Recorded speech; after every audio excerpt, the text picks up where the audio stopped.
last week in his first start was a holy terror. Number 43. And Jake Bockoven. On air and online at theticketfm.com. Powered by Bauer.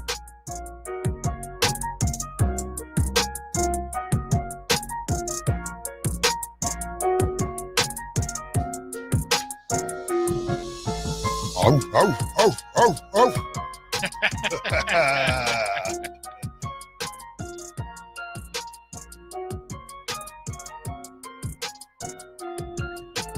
Welcome to Bock the Blackshirt here on 93.7 The Ticket. It is Monday, December 8, 2025. So much news here in the state of Nebraska, Bock. When we talk about the university sports, we're going to talk about women's volleyball, men and women's basketball, all winners over the weekend. New hires, one fired, bowl games. Just so much to talk about today, Bock. I don't know where to start off at. Yeah, it's tough to tell. Like you said, I mean, it's great as a radio program to have this much to talk about, but where to start is a good question. Here's one that's kind of new, and I think we could bring up real quickly. 1890 is going to be disintegrating or dissolving here as they kind of take the steps to do that. Nebraska's going to They're going to what? They're going to dissolve. They're going to stop working. No more? Yeah. Where's the money? Well, it's all going to be now through Nebraska's athletics fund. So they're going to have their own situation where you could still donate there or try to do fundraising there. But it's going to go in-house, if you will, instead of through the 1890 initiative. What about other colleges? Do they still have their initiative going on? Some of them do. Some of them are doing what Nebraska's doing in this case. So it's a bit of a trend. But it might have been somewhat short-lived, an interesting time period for Husker football. I think everybody over there at 1890 for putting in the work. They got their logo on the field even for a game or two. But it looks like it's going to be coming to an end. Bum, bum, bum. Bum, bum, bum. All right. Short-lived, but hey, It did its job though. I thank Matt and the guys over there who all at 1890 who helped get this university started and get us put in the right direction so we can get this money going for the players and maybe we can be a Texas Tech next year. So you never know. But before we get started, I wanted to talk about why do we treat college football like little kids that's spoiled rotten. They cry, we pay them. They don't like the school, they leave. Coaches don't like the school, they leave. Now, we have schools, Bob, that decline bowl games for some reasons. Now, I can understand K-State and Iowa State. New coaches. Fined $500,000 from the Big 12, not fulfilling their obligations. New coaches for both teams. I can understand that part. You had your coach, but Notre Dame, mad for not getting in the CFP. Yeah.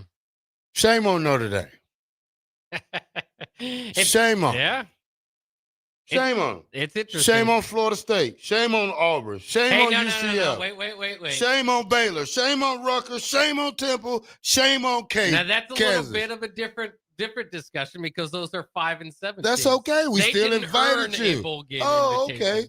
But they did get the bowl invite as Birmingham Bowl was looking to get somebody in there. All the 6 and 6 teams are in when you took out Notre Dame, Kansas State, and Iowa State. So They threw out some opportunities. We could have. You're mad you don't get to see more Scott Frost this year at UCF? I don't want to see Scott Frost. I'm happy he played his season. Great season, by the way, Scott Frost. I don't like 5 and 7 teams necessarily going to. Well, Nebraska went. Did they go one year did, 5 under and 7? Mike Riley, Yeah, we didn't say nothing about that part. We said a lot about that at the time. I wasn't here then, Bach. That's so right. I wasn't here then. But just like I said, Bach. But I feel like when we talk about bowl games and this college playoff system that they have, it's a broken system, Bach. It's a broken system that can't be fixed. It's like Humpty Dumpty fell off a wall. Can never put the pieces all back together. Yeah. And this is one thing that we're going to have to learn about this college Football Playoff Committee, that they're not perfect. Only person in this world is perfect, Bock, is who? God. Yeah. So, but, you can't ask 12 guys to sit down at a table and try to figure out something. And most of them don't even play football, just trying to figure out the analytics of college football and the things that make it go. I was talking to you and DP earlier. I said the best way for this is add more teams, 25 teams. Number one team gets a bye. The only team that gets a bye. You go from the top 25. You have to get it correct. There's no way we're going to sit here and every year have a team cry. Florida State cried. We added 12, didn't we? Yeah. Or what? Yeah. I mean, it was 14 or 12. Well, how many did we add? We're at 12. That was not reactionary to Florida State, but yeah, it was frustration within them. But I will tell you this: it doesn't matter how much you expand it. We know from college basketball, whoever's just outside the tournament, whether it's a 14 playoff or 128 team playoff, 129 will be mad. 130 will be mad. They'll be upset that they don't get in. So I don't know if it's the amount of teams is necessarily going to help. I do find it a little bit funny that out of the college football playoff committee and the decision there that everybody's going, well, this is ridiculous. This is a mess. This is disorganized. It's chaotic. Well, have you seen college football? This is how college football operates as a whole. So it's not just the college football playoff. Why should that be any different? We've said it for years. College football needs a commissioner, at least to put in structure. But every team is kind of looking out for their own self-interest, and every conference is doing that as well. And so the college football playoff this year, they were put into a pretty tough spot. You're either going to have to make Alabama mad, the entire conference, the ACC mad, or Notre Dame. Those are obviously some very big brands. You can't leave out the ACC. Hey, guess what? Got to put Miami in. Guess what? Let's piss off the guys who's independent over there that don't want to join a conference. That's right. This shows you that Notre Dame thought they was bigger than college football because they don't want to join a conference. Been asking them for years to join a conference, join a conference, join a conference. Guess what, Bob? Just bit them in the butt right there. It did. And now you want to sit back and play your dun dun dun dun dun dun. I wouldn't call the players cowards, but I think the university should be ashamed of themselves just for not playing in a bowl game. College football is better with Notre Dame in bowl games. I mean, you may not be able to play in the bowl game you wanted, but at least you're playing in a bowl game, Bob. That's the reward after playing all these games every year that you get rewarded for. Now, some of the 5 and 7 teams, they got rewarded this year for it. Yeah, it's frustrating that one of those teams did get in. I think that means you have too many bowls. But again, I get the point. I get the frustration. I think it's a little bit looking like Notre Dame's throwing a bit of a hissy fit, as they are. But it is that spot where if you look at it from their side of the thing, how did they get jumped in the final week by a team that also didn't play? And right, it was a head-to-head. Like, I get it. From the outside, you can get it. Everybody's going to have their own argument. Duke football thinks they should be in the college football playoff this year as well. So that's a lie. Everybody that didn't quite get in is going to be frustrated. By the way, next year, Duke and Notre Dame would be in because Notre Dame is going to they before this all kind of came together over the months before college football this year. They're like, all right, this might not work out. Let's change it so that the Power 4 conference champions get in no matter what. And, of course, that's different than this year where it's the top 5 rated champions. So Duke would be in next year. Notre Dame also said, you know what?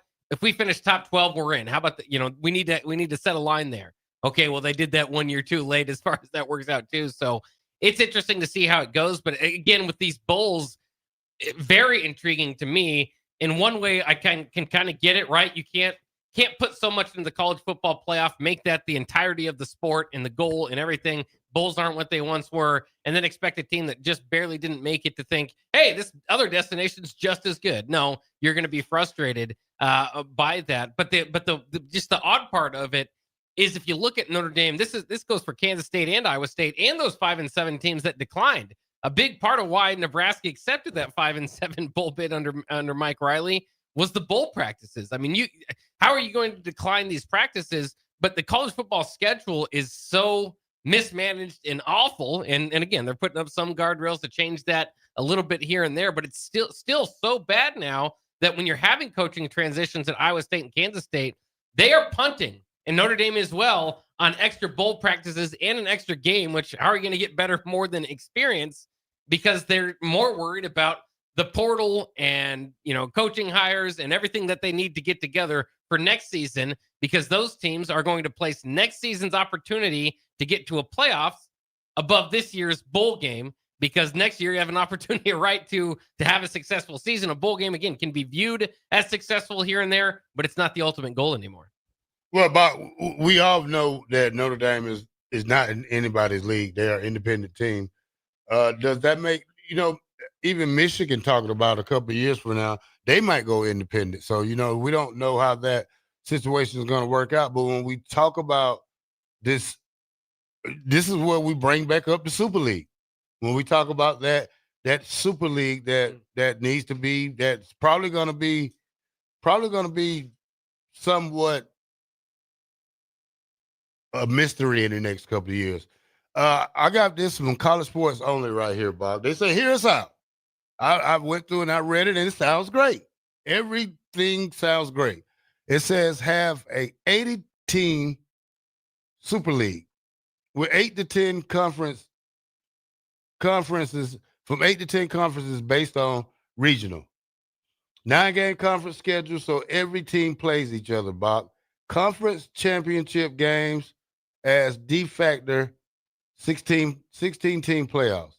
8 teams playoffs of conference champs only. National title, the Rose Bowl. Now, Bob, when we talk about regional, hear me out, Bob. Regional, West, Arizona State, Cali, Oregon, Stanford, UCLA,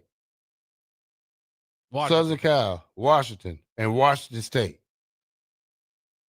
Southwest, Arkansas, Baylor, Houston, OU, Oklahoma State, SMU, TCU, Texas A&M, Texas Tech. That'll be a hard conference right there, Bob. Yeah, it would. The Plains, BYU, Colorado, Iowa State, Kansas, K-State, Minnesota, Nebraska, Utah, Wisconsin, the Midwest, Cincinnati, Illinois, Indiana. Who is that right there? Louisville, Michigan State, Missouri, Northwestern. Who is that? That's Ohio State? Ohio State, yeah. And Purdue. Northeast, Boston College, Maryland, Notre Dame, Penn State, Pitt, Rutgers, Syracuse, Virginia Tech, West Virginia. That's pretty easy for Notre Dame right there. Well, you still got Penn State in that. Yeah, I mean, Penn State's never going to recover from this, Bob. Virginia Tech, James Franklin? It's going to take him a couple of years. Yeah. ACC, the Southeast, Clemson, Duke, Florida State, Miami, North Carolina State, North Carolina, South Carolina State, Central Florida, and Wake Forest. The South, Alabama, Auburn, Georgia Tech, Kentucky, LSU, Mississippi State, Ole Miss, Tennessee, and Vandy. Boy, there's no off weeks in that division. Yeah. Underleague division. That's Boise State, James Madison, Liberty. What's this one, Bob? New Mexico State. What's the other one? Miami of Ohio. Yeah. Toledo, Temple, Tulane, UNLV, and the Roadrunners, UTSA. Okay, the Roadrunners, UTC. Okay. What do you think about that, Bob? Well, it would be. You're leaving some teams out that probably could still be in it when we talk about it, but if we break it down to an 80-team Super League. Well, again, I think something like that could be a little bit more organized and could work a little bit better. Right now, I mean, at least those are even conferences, right? You got 10 teams in each conference. Right now, I mean, the difference has been, I mean, the Pac-12 down to 2. They're going to get 8 next year. Obviously, as we know, the Big 12 and Big 10 and SEC, and you get 18 and 16 teams leagues. So, I mean, as far as equality and fairness, I think that would work out a little bit more. Some of these divisions, some of these conferences are pretty loaded compared to some of the others. So again, I don't know if you can do things completely by geography, but it would make a little bit more sense. And I always like kind of that regional, the divisions that used to be about, and the regionality of the sport, just to kind of at least, that was your argument. At least we're the best in this area. Now let's go test ourselves against the South or the West or whatever it might be. For Nebraska, that would be an interesting conference too. You look at it, this past year, I think again, BYU and Utah would probably be the best teams in this conference. Again, Wisconsin, Minnesota, Kansas State, Iowa, and Iowa State would be in there, as well as Colorado. Yeah, and Nebraska. I don't see. You're right about that, because we're going to face a great Utah team in Las Vegas. So now we're going to see if that was to happen. We're going to see, we're not ready. So we'll see the outcome of that game, and we'll talk about Utah all through the week and next week, Bob, because we still have 2 weeks before the game. Yeah, even more. Still got a long time. Yeah, long time. But 2 weeks. Yeah. 2 weeks before the opening rounds for the college football playoffs. They start on the 19th, don't they? Is that when it starts? That's not too far away. It'll be the next Friday. See. I think it is, Bob. Let me make sure. Well, we do know those matchups as you kind of look that up, and I know people have probably seen this already, but just to reemphasize the excitement for that, Oklahoma will be hosting Alabama. What a matchup of helmets that will be for the in the playoffs. And then in the winter, that would get Indiana. Texas State, or I should stay on the same side of the bracket, I guess. At the 5 seed would be Oregon against James Madison. Tough job for James Madison, but they're in the playoffs, so every battle is going to be tough. Oregon, James Madison winner will play Texas Tech. Texas A&M, it will take on Miami in the 7-10 seed. The winner of that will take on Ohio State. Again, that game will be at Texas A&M. Remember the host sites for the first round game. And then Ole Miss will take on Tulane. Invite Tulane back to Ole Miss. Remember, Tulane has 2 losses on the year, one of those being at Ole Miss, 45-10. So we'll see if Ole Miss can do any better. The winner of that, Tulane can do any better. The winner of that Ole Miss Tulane game will take on Georgia. Yeah. We'll talk about this more when we come back, because there's some of these matchups I don't like. I don't like the James Madison versus Oregon. I don't like the Tulane versus Ole Miss. I think you should let James Madison and Tulane play each other to see who can get to the next round, because now you're knocking out both teams early, which is supposed to happen because of the rankings of how they got the 12 and 11 versus 5 and 6. But at the same time, Bob, it's some things about this need to be tweaked about this college football system, and we'll talk more about it right here on Bock the Blackshirt, 93.7 The Ticket. We are powered by Bauer Infrastructure, Bauer Underground, Barrett Excavating. Shout out to the Bauer crews out there working hard in Lincoln and throughout the Omaha areas. Bock the Blackshirt. We'll be right back.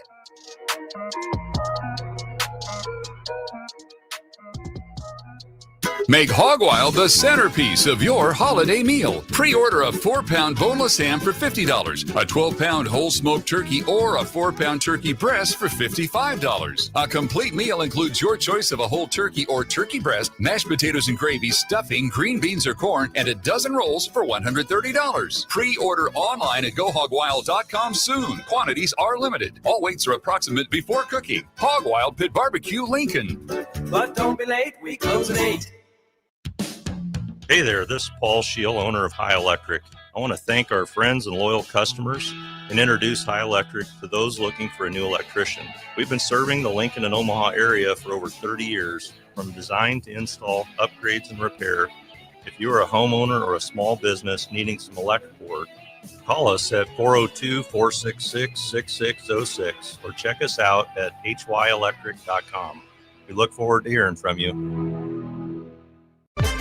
It's basketball season, and Salt Mine City is your pregame and postgame headquarters in the Haymarket for craft beers and great food. Get ready for the game with their big, fatty 7-ounce hamburger, or try a Reuben sandwich served on Blackstone rye bread. And don't forget their beef or chicken nachos with guacamole, sour cream, jalapenos, and more. Wash it down with one of their 12 beers on tap, including the popular Single Axle Light American Lager. Salt Mine City, your basketball headquarters, now open at 2 p.m. Monday through Thursday and 11 a.m. Friday through Sunday at 8th and R. Back Nine Golf in South Lincoln is the premier indoor golf experience in the state. The weather in the winter months is cold, windy, and as unpredictable as a tee shot on the 450-yard par 4. With top-of-the-line full-swing simulators and a PGA teaching professional, Back Nine Golf is there to help you improve your game and lower your score. Back Nine Golf is open to the public with 24/7 access for members. Learn about Back Nine's variety of memberships today and see the facility for yourself at 7501 South 15th Street in Lincoln, just south of 14th and Pine Lake Road. Back Nine Golf, your premier indoor golf and events destination. Leaves are falling and temperatures are cooling down, but don't put your golf clubs away. Double Eagle Golf makes golf leagues and events possible year-round. Winter leagues begin on December 1st and are open for registration. Check out their deals on monthly memberships and schedule your Husker watch parties, birthday or bachelor parties, corporate or team outings, or just a good old Saturday with the boys. That's all at Double Eagle Golf inside the Kinetic Sports Complex on West O Street. Book a tee time today or learn more at doubleeagle.golf.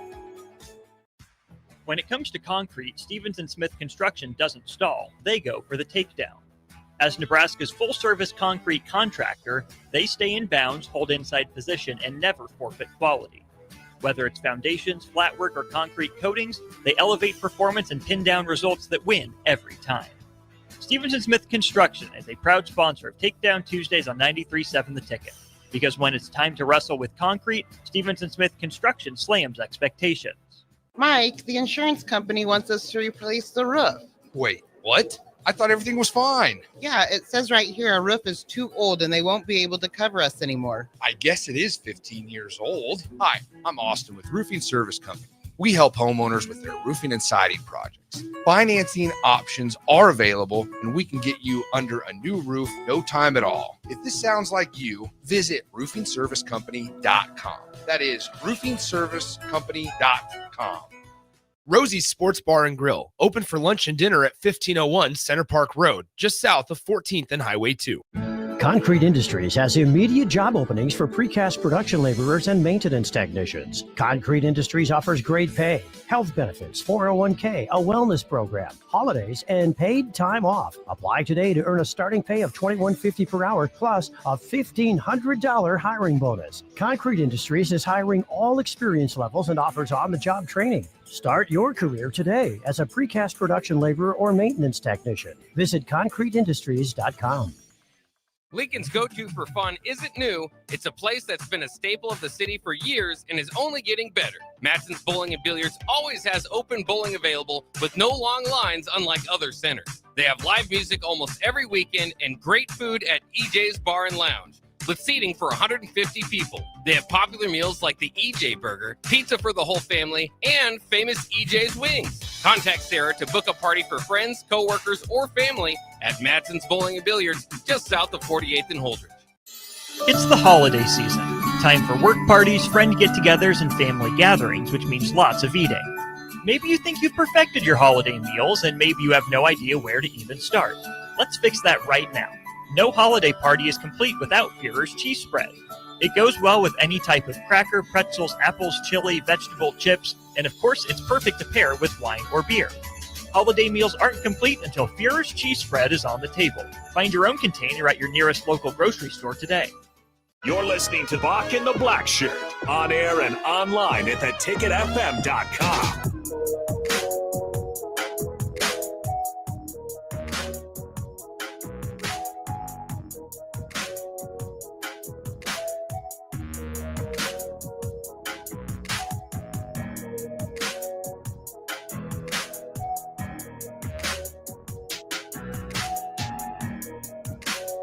Welcome back to Bock The Blackshirt here on 93.7 The Ticket.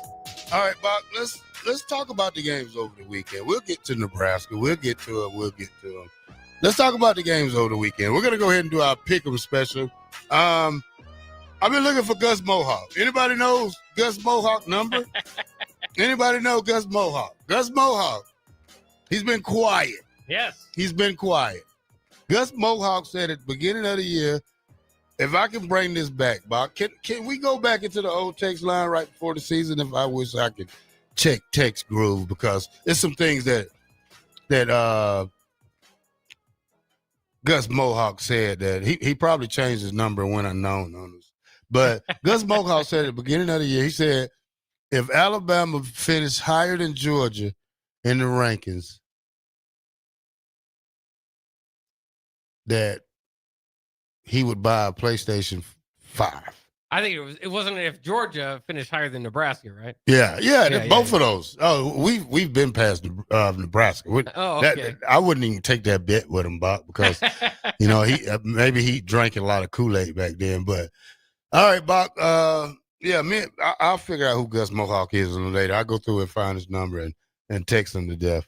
But Buck, over the weekend we seen Georgia, and let's go Georgia and Alabama first. Okay. Great game. Georgia hopped on them quickly. Yeah. Wasn't anything they can do.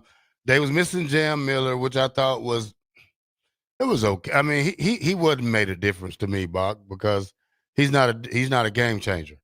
But when we talk about that part about it, Bach, what was your excitement about the Georgia-Alabama game? Well, like you said, Georgia just kind of jumped on them quickly. They had a block punt that started things off for the Bulldogs. It's weird because Georgia, they're such a well-rounded team. This is a pretty good example. Every time I kind of look at their stats, like Stockton has 156 yards. Their leading rusher has 52 yards. Somehow they beat Alabama by 21. But everybody kind of gets involved, and it's the whole team. Like I said, special teams can get into it. Ultimately, the rush defense really helped today or this past week against Alabama. The Crimson Tide were held to -3 yards rushing in this game. Imagine even thinking of that being fathomable a couple years ago under Nick Saban. So I'm sure that the Crimson Tide fans are not happy about seeing this happen. And of course, the storyline beyond this game, because it was 28-7, right? Georgia scores 7 in every quarter. Alabama gets some points there late. But Georgia had this game well in control, is that the Alabama had been the thorn in Kirby Smart's side. Hasn't been able to beat Alabama even earlier this year. The Crimson Tide went to Athens and broke Georgia's, I can't remember how it was, 36 game, whatever it was, win streak there between the hedges. So Alabama seemed to have just the right ingredients and everything they needed to beat Georgia. Of course, for the longest time, again, that was Nick Saban. Now it goes over to Kalen DeBoer, and you thought that might still be the case. But Bulldogs win, and it's interesting on a few accounts because, one, and we got this question to us earlier on the show, or on DP's show. Would Georgia jump Ohio State if we just did BCS? So if this was just two teams for the national championships, would Georgia be able to jump Ohio State? I think they would, because Indiana and Ohio State already played that out on the field. Yeah. So I think that you would see that there. And then more importantly, to what we are doing now, to the college football playoff, Alabama gets blown out. That was the question. If they get blown out, will the committee take that into account? Because if they just lose the game, you can't punish them for losing, playing the SEC championship game. The committee ultimately decided, hey, we cannot hurt Alabama for playing in this conference championship game. Because remember, when we've talked about this for a long time, conference championship games are more often than not kind of getting in the way. Yes, they determine the conference championship. Yes, that's one of your goals, but the ultimate goal being a national champion, to become a national champion, it makes it a little bit more confusing. Georgia beat Alabama in a way. Now Alabama's the first 3-loss team to get in the college football playoffs. Just the expanded 12-team college football playoffs, I should say, just a few short years after they were included in the 4-team playoff or undefeated Florida State team. So a lot of questions this after this game, whether Alabama deserves to get in. But like I said, the committee, one, protecting the SEC as they usually do, and two, protecting the college football championship weekend. The SEC championship, these championship games, by putting Alabama in. Do they deserve to get in? I don't think so. Well, first of all, Bach, I told you at the beginning of the football season that there will be a 9-3 team in the playoffs. I've said that all along. They finished 10-2. Hey, Bach, no. And then lost in the conference championship game. But the record goes all the way to the end of the season, Bach. But that's not 9-3. That was a 10-2 team. Now 10-3. Now a 9-3 team is playing in a what? You did say a 3-loss team would make the playoffs. I'll give you your promise. Thank you, Bach. You don't have to make this so difficult for us. I just want to battle a little bit. I know. DP didn't give you enough battle back there. I'm here to take up the slack today, Bach. All right, Bach, when we talk about some more games, Texas Tech and BYU went the same as I thought it was, like when they played during the regular season. Yeah, and that's also interesting because are you not hurting BYU by making them play in their conference championship game? If they didn't, they'd be 11-1 with that one loss to the 4th-ranked Texas Tech Red Raiders. Again, I think there's clearly more power in college football within the SEC than the Big 12. That's inarguable. But in a way, BYU is hurt by playing in this championship game. And who's to say that maybe BYU isn't one of the best teams in the country? Yes, I mean, I think the part of it was, you kind of struggled to get your wins. I shouldn't say struggled to get your wins. A win's a win either way, but a lot of these games were closer than some of the top teams were able to beat other, their opponents. But ultimately, if Texas Tech ends up the national champion, I mean, if they make that run, BYU is going to sit back and think we really should have got in because our only loss to the season, we only lost to one team. It was twice, but it was to Texas Tech. Again, when you look up and down the roster, their schedule, though, that's what's going to ultimately hurt them in the Big 12. They only played one other team or beat another team that was ranked in Utah, and they beat them 24-21 earlier in the season. Cincinnati was in and out of the rankings a little bit there, but for the most part, that's what's going to hurt BYU. But you're right. I mean, this game went the first game 29-7 at Texas Tech, second game 34-7. So pretty similar outcome there. Yeah, Bock. Duke and Virginia. Virginia messed it up for everybody. I think if you're mad at somebody, be mad at Virginia. Yeah. I think Notre Dame is probably pretty frustrated with Virginia right now at this point. I mean, this thing was close. Virginia scored late just to extend this game. Then you got into overtime there, and Duke able to pull away and get the win.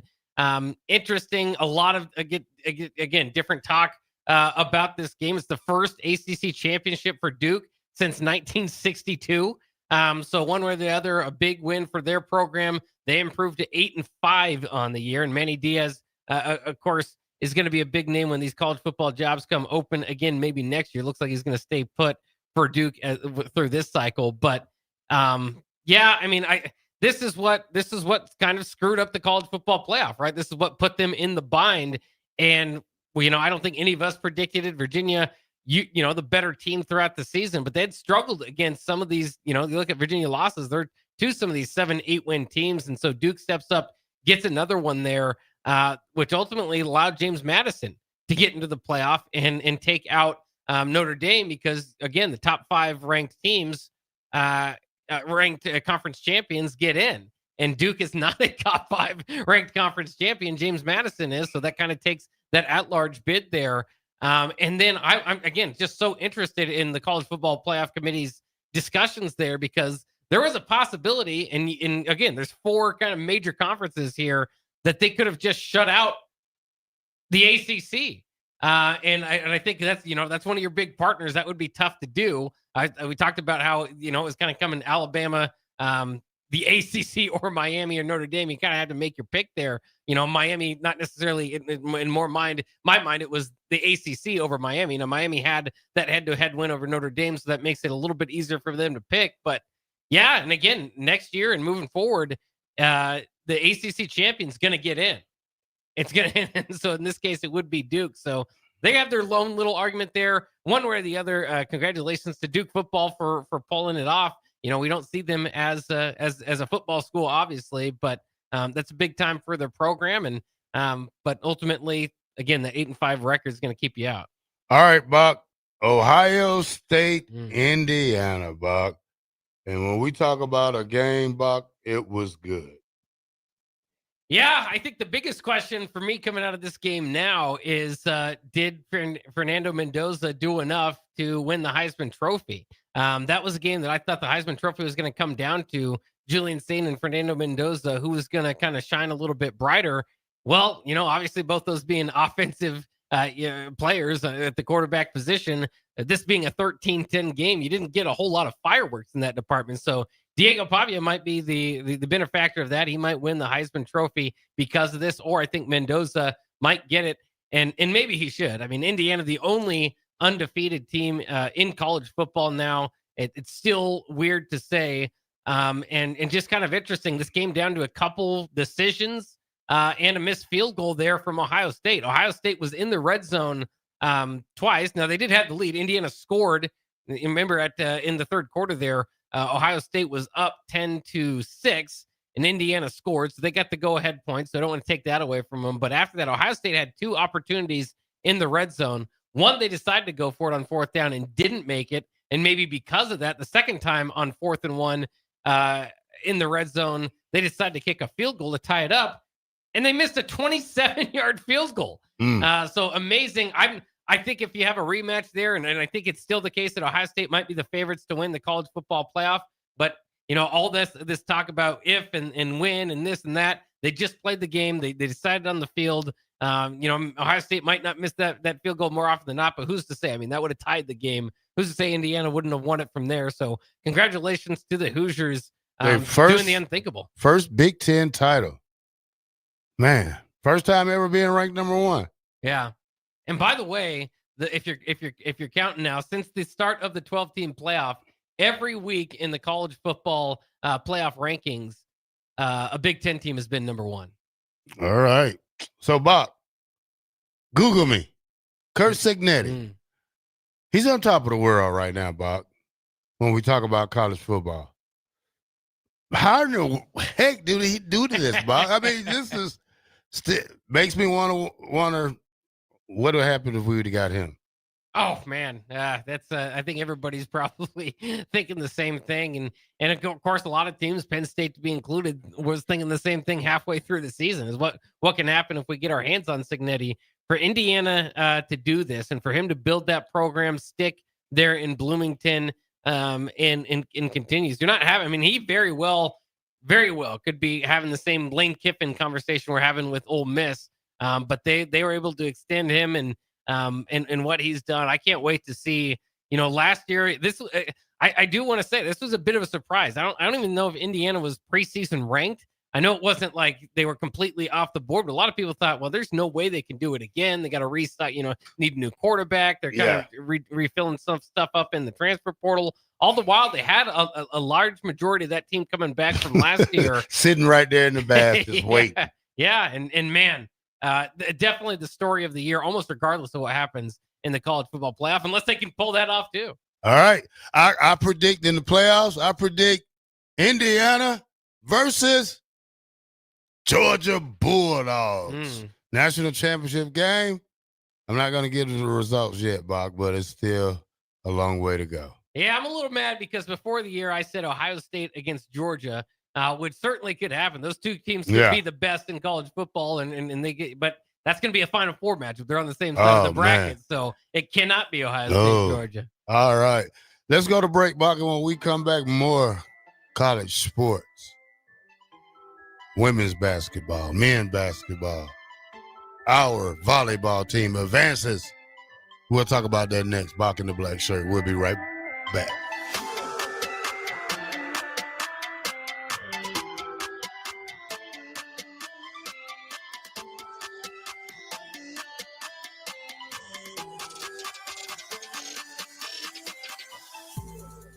Rashawn Jackson here for Bauer Infrastructure, a veteran-owned local company proudly serving Lincoln, Lancaster County, and the surrounding areas. Bauer provides quality work at an affordable price, and they're growing rapidly. If you want to experience a career with a fast-paced, family-friendly environment, visit BauerInfrastructure.com. They have top-of-the-line benefits, year-round work, even through the winter. Bauer, usher in the new era of infrastructure to an area near you. And as always, go Big Red.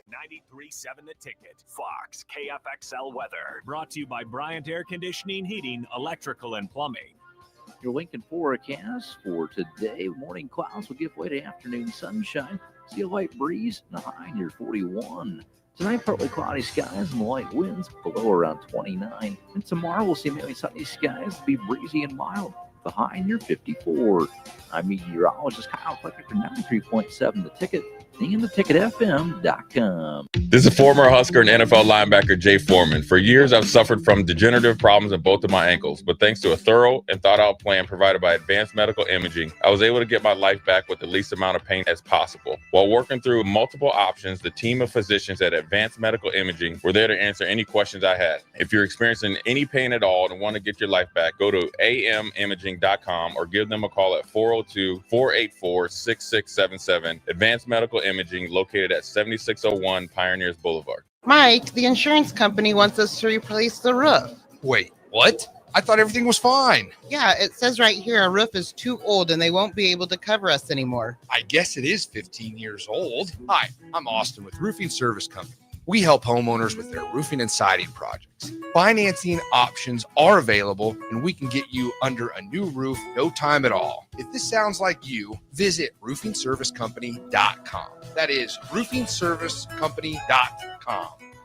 Rosie's Sports Bar and Grill, open for lunch and dinner at 1501 Center Park Road, just south of 14th and Highway 2. Select Plumbing and Utility has been serving Lincoln and the surrounding area for 14 years, and they're not slowing down. Select Plumbing and Utility handles all your plumbing needs, from faucets and water heaters to full renovations, and they can even help with your heating and cooling needs. They're also Lincoln's underground experts, repairing and replacing broken underground water and sewer lines since day one. Contact Select Plumbing and Utility today at 402-560-6197, assuring excellence in every situation, opportunity, and challenge. That's 402-560-6197. Concrete Industries has immediate job openings for precast production laborers and maintenance technicians. Concrete Industries offers great pay, health benefits, 401k, a wellness program, holidays, and paid time off. Apply today to earn a starting pay of $21.50 per hour plus a $1,500 hiring bonus. Concrete Industries is hiring all experience levels and offers on-the-job training. Start your career today as a precast production laborer or maintenance technician. Visit concreteindustries.com. Anderson Ford in Lincoln has 2 convenient locations, which means 2 times the customer service, 2 times the inventory, and 2 times the ability to get you in the car of your dreams. Whether you visit us on the north side or the south side, you'll find more selection and a team that's always on your side. When you're looking for a better way to buy your next Ford, visit Anderson Ford in Lincoln, where exceptional service meets unbeatable selection. Empire Netting and Fence delivers top-quality netting and fence solutions. From major sports venues to backyard installs and everything in between, coast to coast. We take on tough jobs with grit, integrity, and a strong commitment to safety. Empire is growing, and we're hiring motivated people ready to grow with us. We build each other up, and we're building something big. Think you've got what it takes? Apply now at empire-fence.com. That's empire-fence.com. Is your furnace ready for winter? Call Bryant to perform a thorough check for comfort and peace of mind. 467-1111. Bryant Air Conditioning, Heating, Electrical, and Plumbing. Whatever it takes. Ticket listeners know a dream team when they see one. At Applied Connective, we've been in the game for 20 years and have developed a team of world-class leaders in all things IT. From cybersecurity and Microsoft products to physical security, audio-video, infrastructure, business phone systems, and anything in between. We'll help you leverage technology to become your most secure, efficient, and profitable. Head to our website to check out real reviews and testimonials and sign up for a free tech consultation. We can show you where you might be vulnerable, inefficient, or overspending. It's a game changer, and it's totally free. Claim yours right now at appliedconnective.com. Tune in to Outside the Box from 4 to 5 p.m. for everything you need to know about the Lincoln Stars. Join head coach Rocky Russo and play-by-play voice Alex Fern as they sit down with special player guests to tell the story of the Lincoln Stars and give you all the news and notes you need from around the USHL. That's Outside the Box with the Lincoln Stars on 93.7 The Ticket and theticketfm.com. You're listening to Bock the Blackshirt, on air and online at theticketfm.com.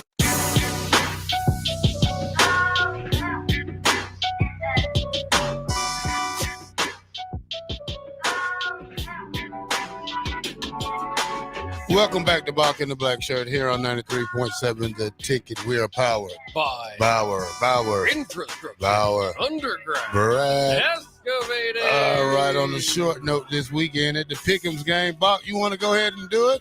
I think I already buried that paper because I wasn't too happy about it. But Oh, there it is. Yeah.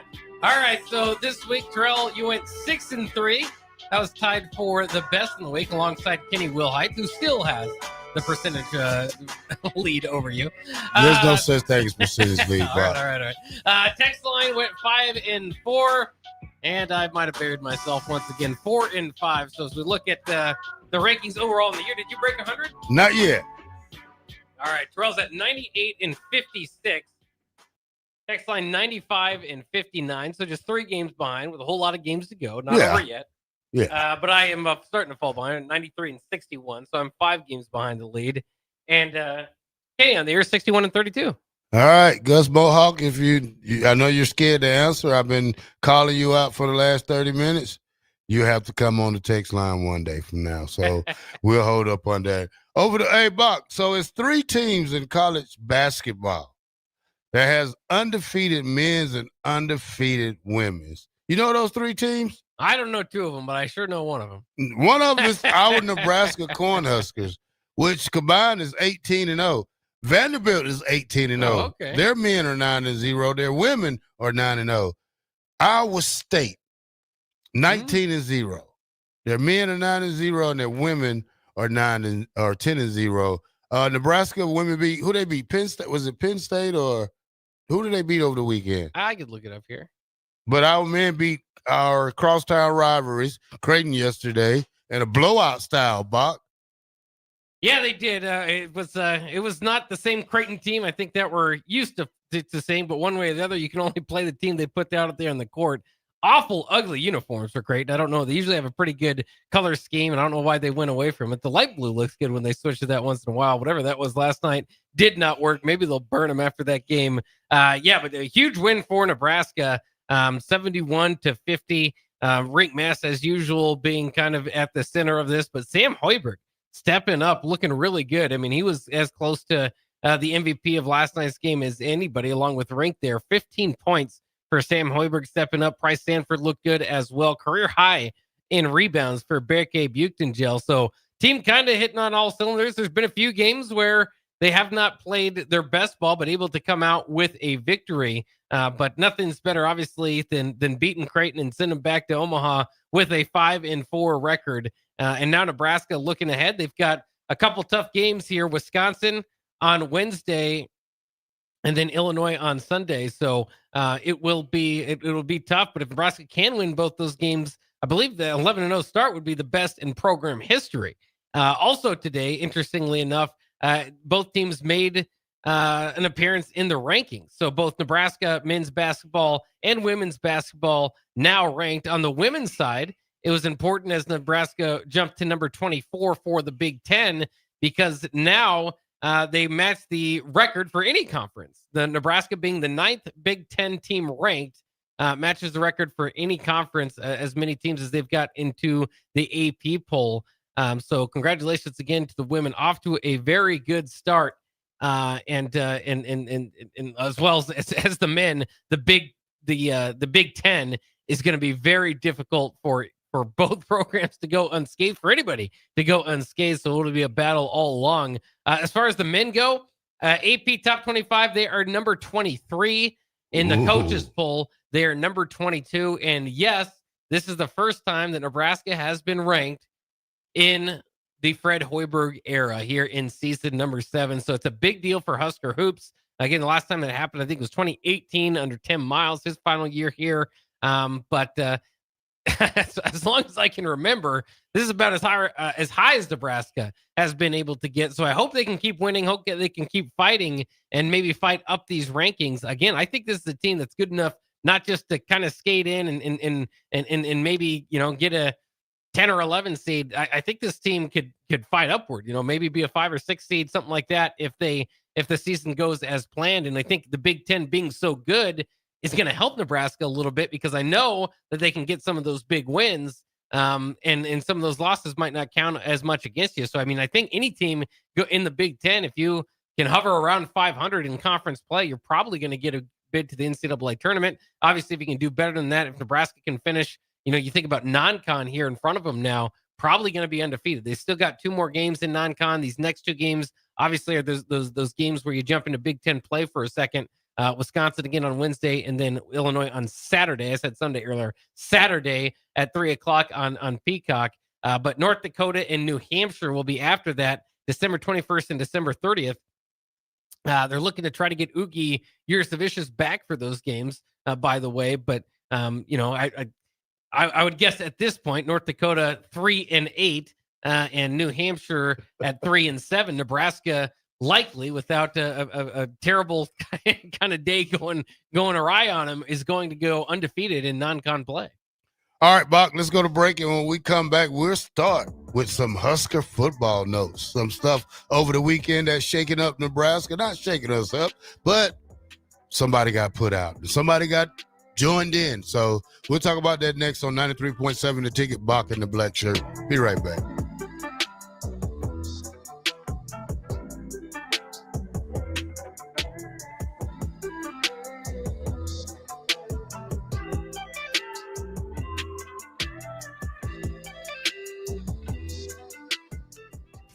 When it comes to concrete, Stevens & Smith Construction doesn't stall. They go for the takedown. As Nebraska's full-service concrete contractor, they stay in bounds, hold inside position, and never forfeit quality. Whether it's foundations, flatwork, or concrete coatings, they elevate performance and pin down results that win every time. Stevens & Smith Construction is a proud sponsor of Takedown Tuesdays on 93.7 The Ticket. Because when it's time to wrestle with concrete, Stevens & Smith Construction slams expectations. Hi, Charlie Stone here, and it's that time of the year again. Time for the annual Happy Honda Days at Honda of Lincoln. With me on the line, Andy Goodyear, to tell us all about it. The exciting news is we have more selection and more savings. We have over 400 new 2025 and 2026 Hondas to choose from, with a great opportunity to get year-end savings on every remaining new 2025. Do you have some Happy Honda Day specials? Sure do, Charlie. For example, you can lease a new 2025 Accord Sport Hybrid for just $349 a month, and we have financing from just 0% APR. We've also included over 125 pre-owned of all makes and models, and as always, our certified pre-owns are in this sale as well. Well, maybe it's time you experience the best. The Honda of Lincoln way of doing business. 27th and Yankee Hill Road, or online at hondaoflincoln.com. Rashawn Jackson here for Bauer Infrastructure, a veteran-owned local company proudly serving Lincoln, Lancaster County, and the surrounding areas. Bauer provides quality work at an affordable price, and they're growing rapidly. If you want to experience a career with a fast-paced, family-friendly environment, visit BauerInfrastructure.com.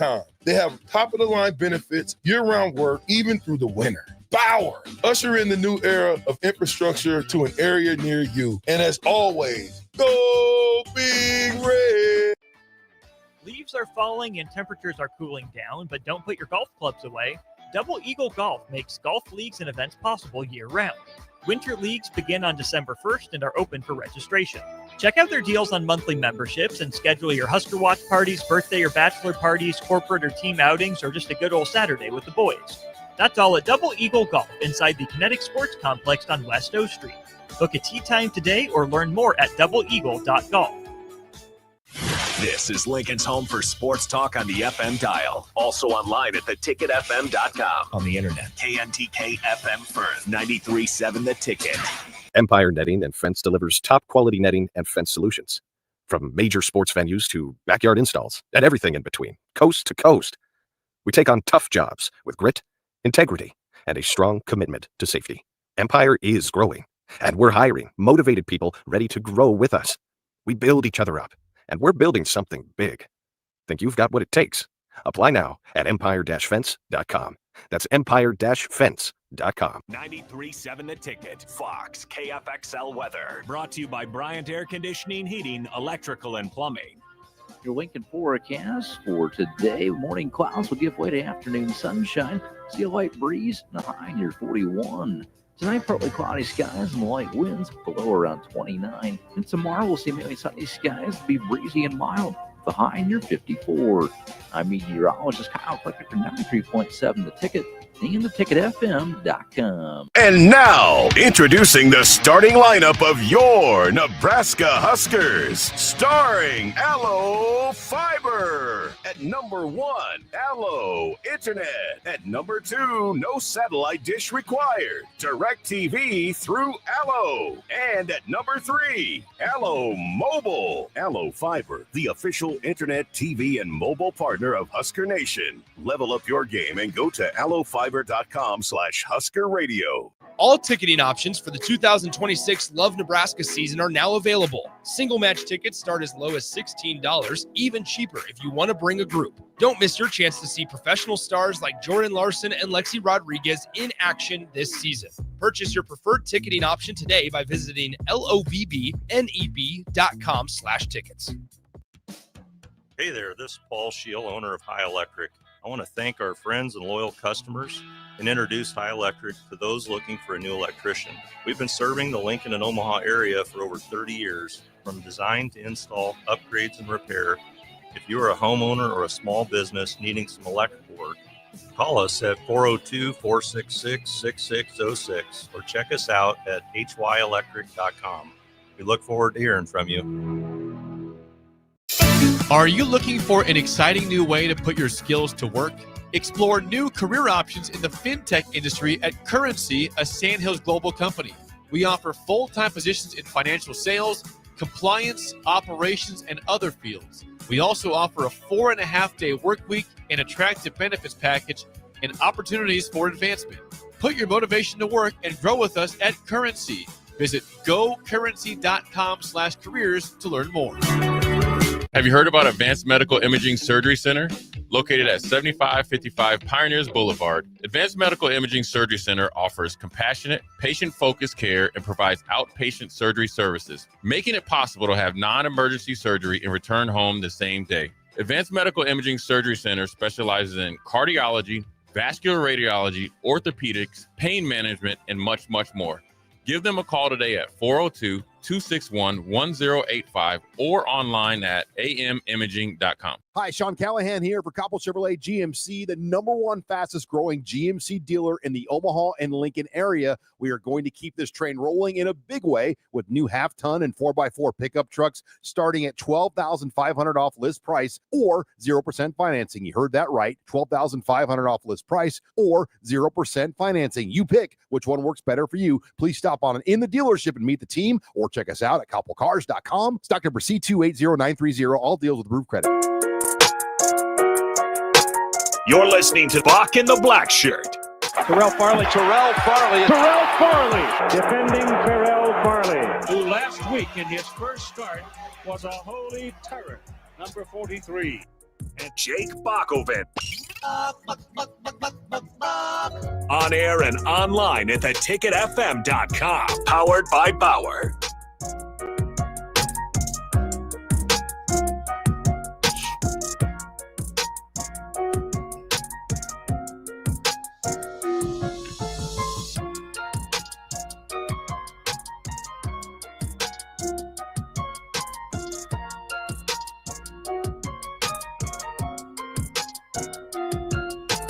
Welcome back to Bock and the Blackshirt here on 93.7 The Ticket.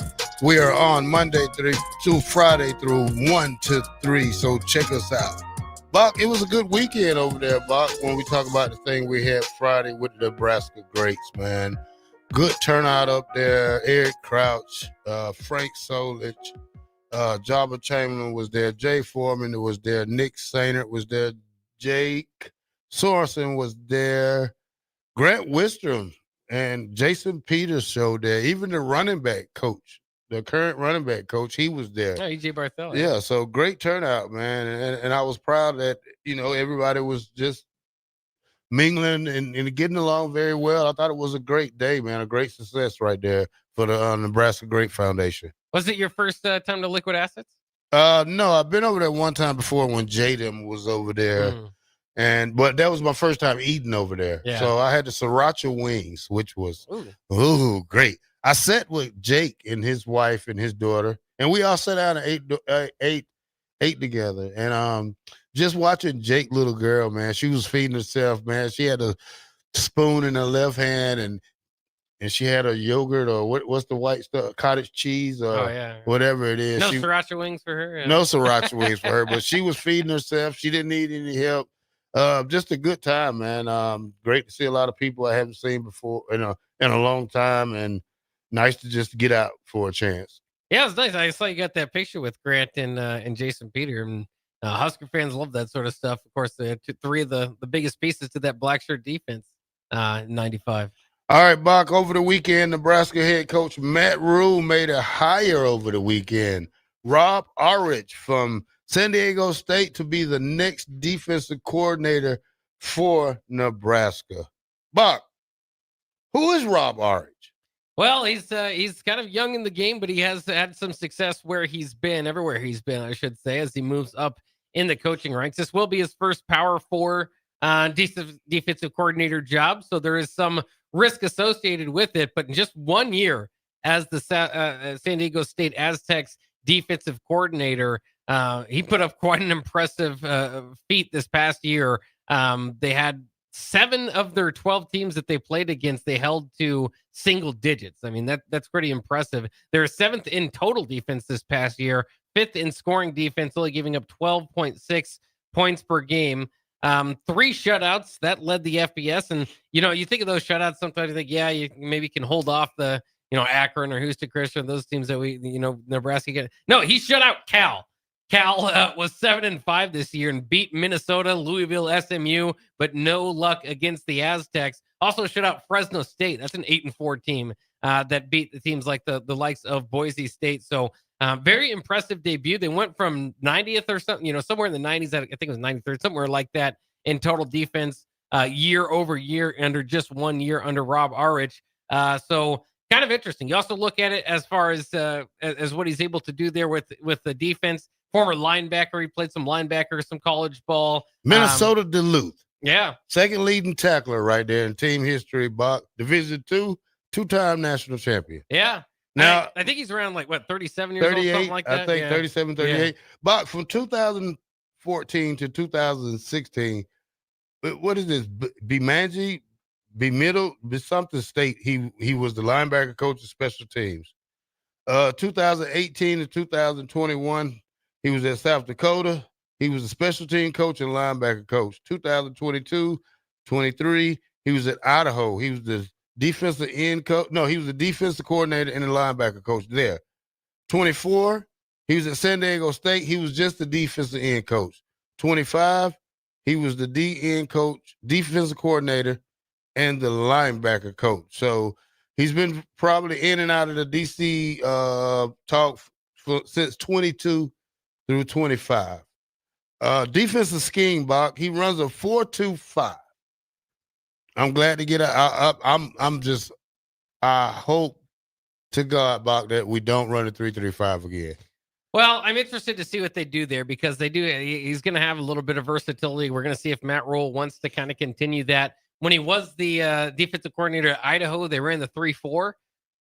So, a little bit of experience with some different defenses there. Like you said, this past year, kind of a 4-2-5. Some of those defenses can kind of blend in. I do want to kind of go back to it. I think that more often than not, Nebraska had 4 down linemen this year, but to your dismay or your frustration is one of those guys was maybe 215 pounds. So that's kind of a little bit of the difference between the 3-3-5 and the 4-2-5 is, the 4-2-5, you kind of go with the traditional size defensive front instead of, dropping and having the linebacker, the buck linebacker kind of, or excuse me, the linebacker back there that can kind of switch to, coverage or blitzing depending on the play. So we'll see what they run here. I mean, it happened with Tony White, his defense. So the 3-3-5 was kind of working. They liked it enough to kind of stick with it through John Butler. Would you do it again? Make a new guy come in here and run a little bit different a scheme? I'm interested to see. But I think you'll see multiple looks again, as usual from any team. Their base defense, that still remains to be seen. All right, Bock, we're gonna have to get down to the nitty gritty of this whole conversation when we talk about this. In Texas says, here we go again. Hiring another on-the-job training coach. This must stop. Buck, I don't care if you hire Jim Knowles or whoever the best defensive coordinator in the nation.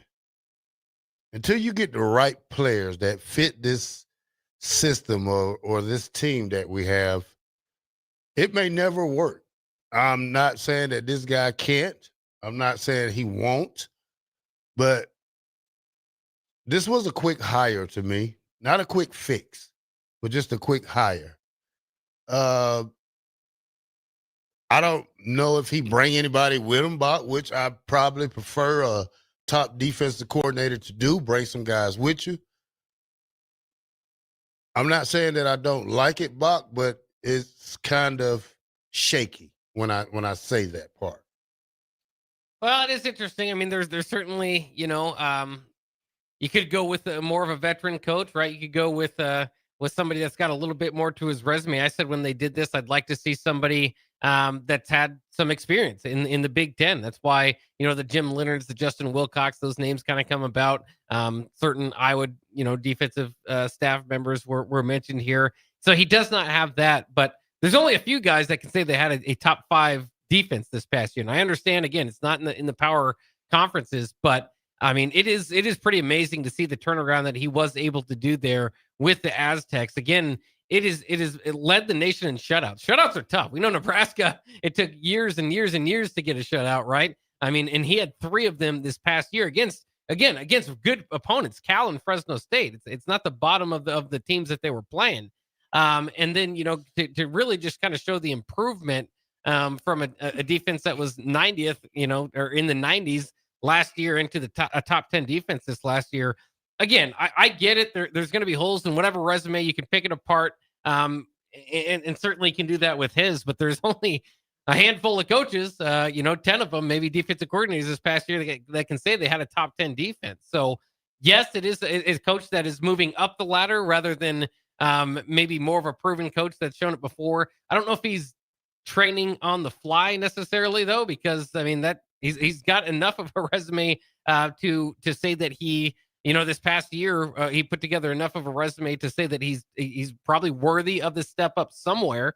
Whether that fits Nebraska, can kind of be up to you. But as far as Matt Rule is considered, he liked it. He liked it enough to make the hire. Interestingly enough, similar to the other candidate that they had in the pool. They were looking at Toledo's defensive coordinator, Vince Karras, who reportedly was in town when he decided to take the Syracuse job.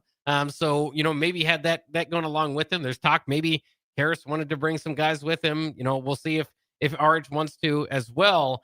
How can you? So it's interesting. Yeah. It's kind of funny when you say that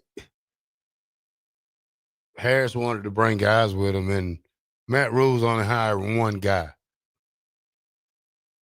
I don't like that part, Bob. And the reason I don't like it because you're not giving this guy full control over a defense like you would think he should have. When that role as the defensive coordinator means I run the whole defense.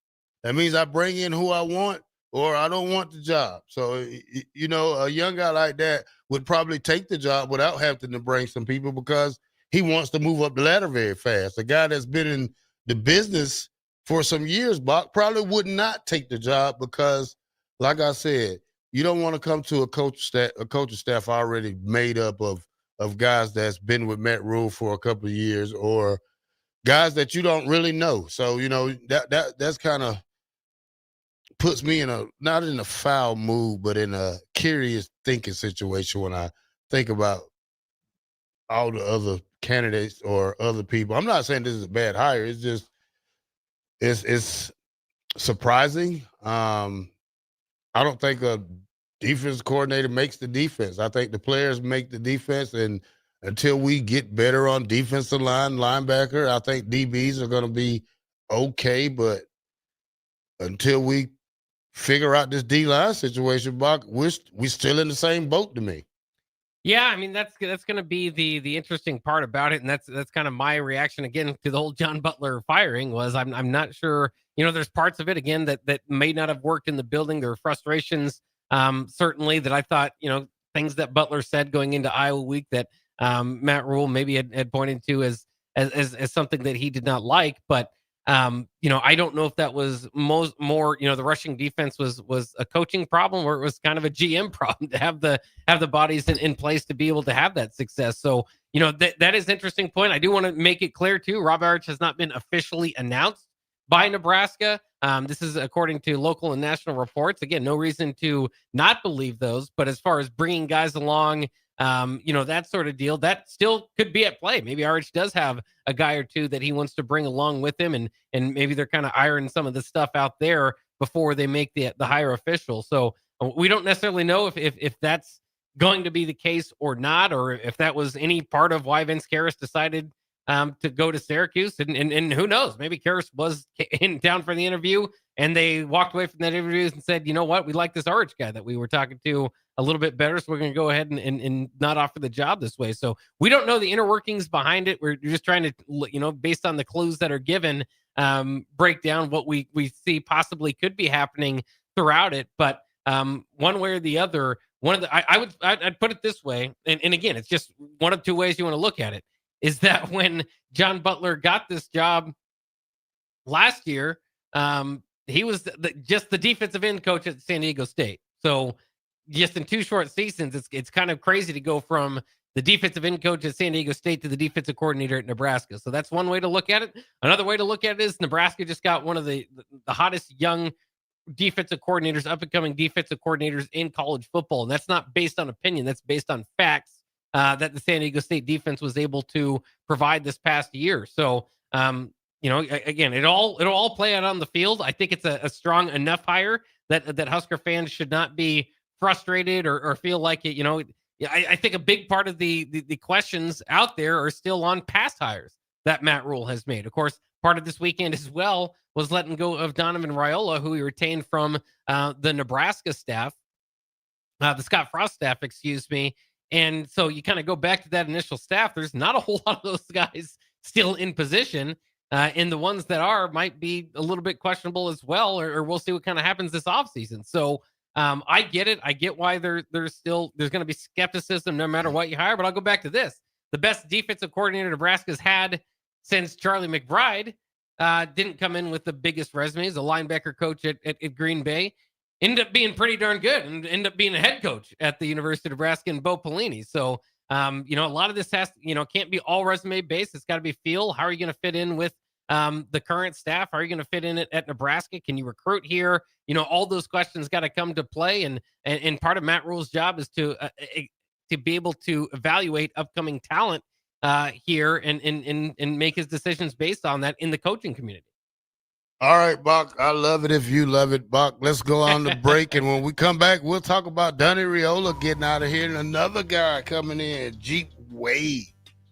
Bock, I was at Sumner Cookies yesterday, and I was wondering who this kid was, and it popped up on my thing again. TJ Lateef was getting cookies when I was getting cookies yesterday.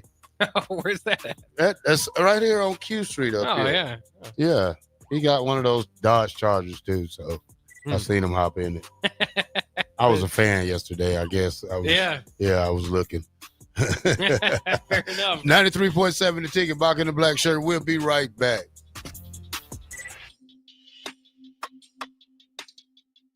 Concrete Industries has immediate job openings for precast production laborers and maintenance technicians. Concrete Industries offers great pay, health benefits, 401k, a wellness program, holidays, and paid time off. Apply today to earn a starting pay of $21.50 per hour plus a $1,500 hiring bonus. Concrete Industries is hiring all experience levels and offers on-the-job training. Start your career today as a precast production laborer or maintenance technician. Visit concreteindustries.com.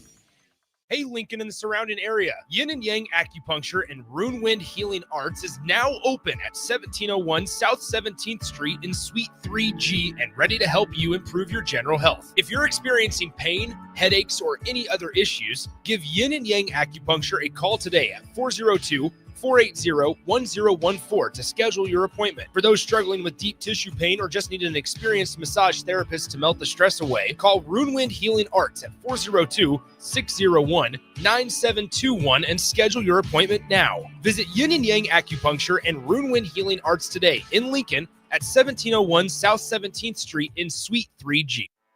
Anderson Ford in Lincoln has 2 convenient locations, which means 2 times the customer service, 2 times the inventory, and 2 times the ability to get you in the car of your dreams. Whether you visit us on the north side or the south side, you'll find more selection and a team that's always on your side. When you're looking for a better way to buy your next Ford, visit Anderson Ford in Lincoln, where exceptional service meets unbeatable selection. Is your furnace ready for winter? Call Bryant to perform a thorough check for comfort and peace of mind. 467-1111. Bryant Air Conditioning, Heating, Electrical, and Plumbing. Whatever it takes. Hi, I'm Steve Carper for O Street Carpet. For Christmas, we're doing everything possible to help you spruce up your home without making a dent in your holiday budget. If you need new wood flooring, new carpet, ceramic tile, vinyl, area rugs, or custom blinds, you want to shop at O Street Carpet. We offer 12 months same-as-cash financing, Lincoln's best selection in stock, free in-home measuring, and we'll install it right away. 1732 O Street. We want to make you a customer for life. This is your year to win way more than bragging rights. At Warhorse Casino, your love of the game could earn you serious cash. The Pro Football Frenzy is free to play with cash prizes all season long, like up to $1,000 weekly, with your chance at $1 million, all while earning tier points and comp points every time you place a sports bet. Only at Warhorse Casino. Wagers may only be placed on Nebraska-based teams when played outside the state of Nebraska. Must be 21 or older to gamble. Gambling problem? Call 1-833-BET-OVER.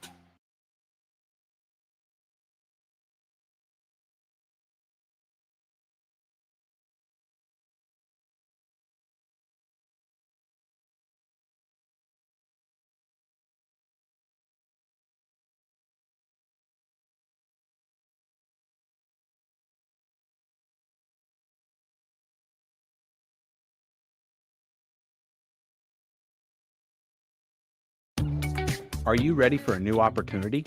Check out Sandhills Global. Join a dynamic team where your skills are valued and your career can soar. We offer full-time positions with a 4.5-day work week, competitive pay, excellent benefits, and a positive work environment. From IT and marketing to sales and finance, we're looking for talented individuals like you. Apply today at sandhills.jobs and take the first step towards an exciting future. That's sandhills.jobs. Don't wait, apply now. Select Plumbing and Utility has been serving Lincoln and the surrounding area for 14 years, and they're not slowing down. Select Plumbing and Utility handles all your plumbing needs, from faucets and water heaters to full renovations, and they can even help with your heating and cooling needs. They're also Lincoln's underground experts, repairing and replacing broken underground water and sewer lines since day one. Contact Select Plumbing and Utility today at 402-560-6197, assuring excellence in every situation, opportunity, and challenge. That's 402-560-6197. This holiday season, give the gift of good taste with a gift card from Valentino's. During double discount days, double your discount from $5 to $10 free with a $50 gift card purchase. Valentino's handcrafted pizza has been a family favorite for generations, and our gift cards make the perfect holiday gift. And right now, during gift card double discount days, when you buy $50 in gift cards, get a $10 gift card free. Happy holidays from Valentino's. 93.7 The Ticket, Fox, KFXL weather. Brought to you by Bryant Air Conditioning, Heating, Electrical, and Plumbing. Your Lincoln forecast for today: morning clouds will give way to afternoon sunshine. See a light breeze, and a high near 41. Tonight, partly cloudy skies and light winds, below around 29. And tomorrow, we'll see mainly sunny skies, be breezy and mild, the high near 54. I'm meteorologist Kyle Clicker for 93.7 The Ticket and theticketfm.com. Empire Netting and Fence delivers top quality netting and fence solutions. From major sports venues to backyard installs and everything in between, coast to coast. We take on tough jobs with grit, integrity, and a strong commitment to safety. Empire is growing, and we're hiring motivated people ready to grow with us. We build each other up, and we're building something big. Think you've got what it takes? Apply now at empire-fence.com. That's empire-fence.com. You're listening to Bock and the Blackshirt, on air and online at theticketfm.com.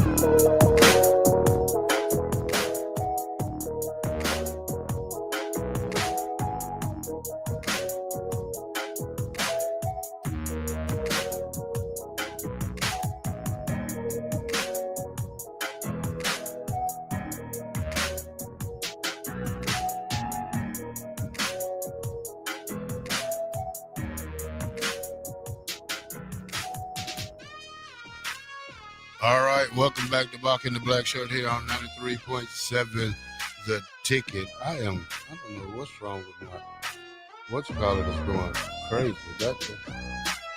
Okay, here we go. All right, Bock, over the weekend, Donnie Raiola was fired. He's been here since the Scott Frost era, and now Nebraska has a new offensive line coach. Jeep Wade comes from Georgia Tech. Let me know about him, Bock. Yeah, Jeep Wade has a pretty strong resume himself. We just went over, of course, the new defensive coordinator hire for Nebraska. Jeep Wade, some more stats to kind of go through here. The offensive line coach coming over from Georgia Tech. Georgia Tech led the ACC in rushing in 2023. We're second in 2024 and second this past year in 2025. He's been their offensive line coach since 2023, so that's kind of why we start the math there. Also led the ACC in fewest sacks allowed all 3 years. In fact, they only gave up 9 sacks this past year. That's tied for 4th in the nation.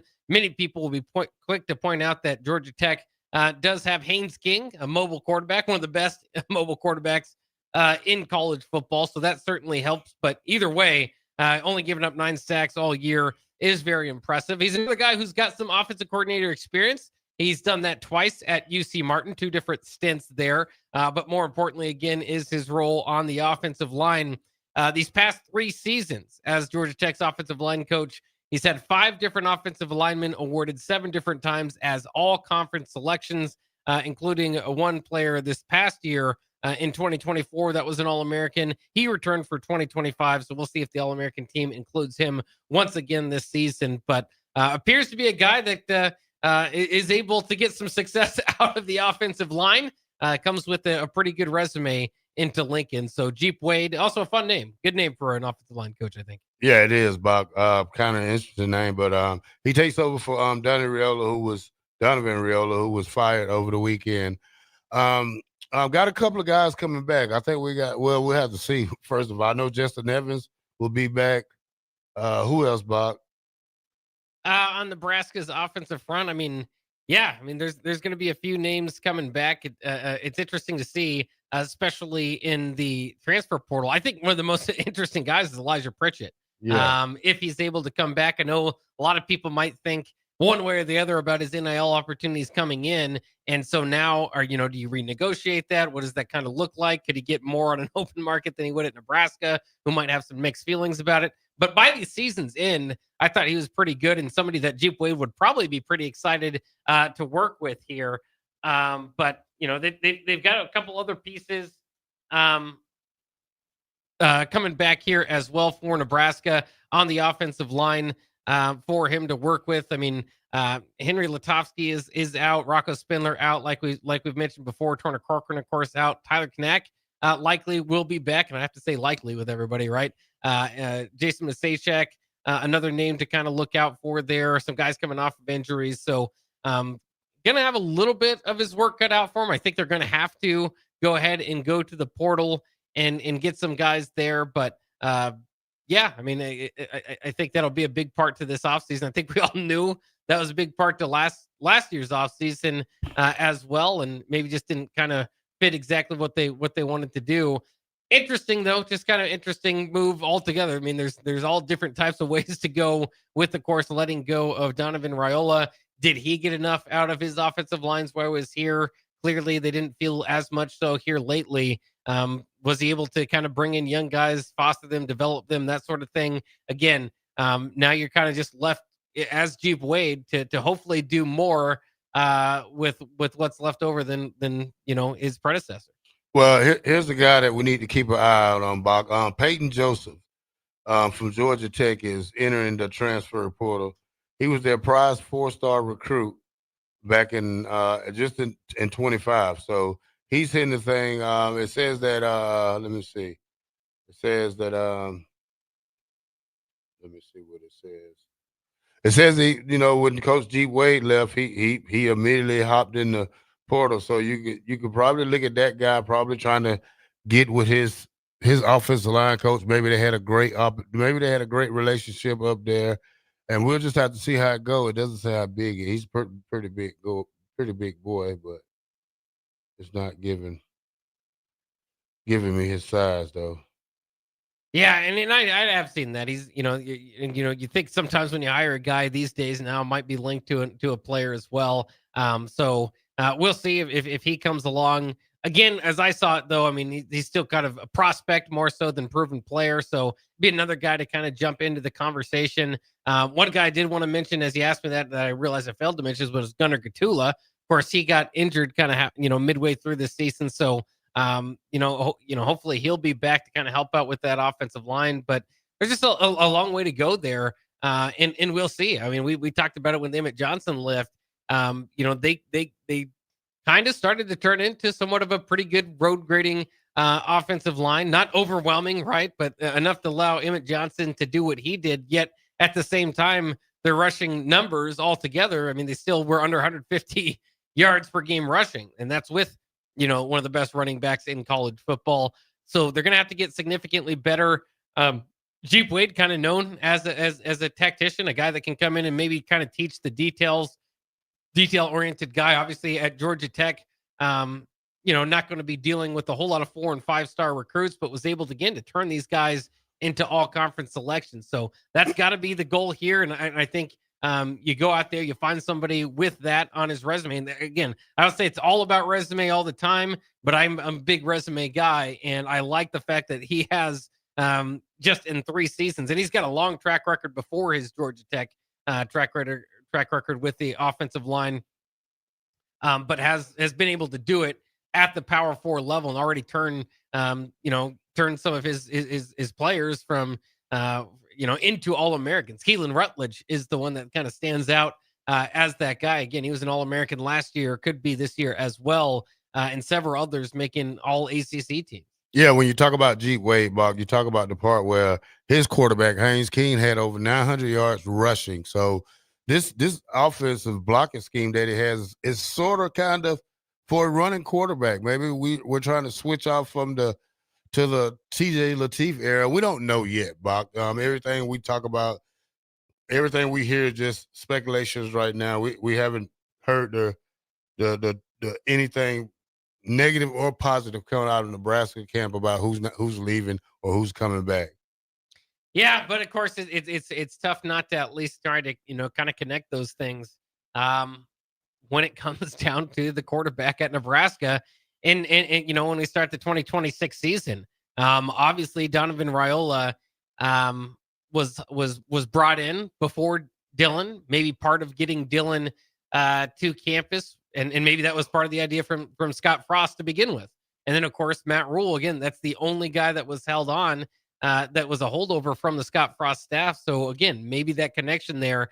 And then, of course, the Dayton Raiola decommitment just a few weeks, days before signing day.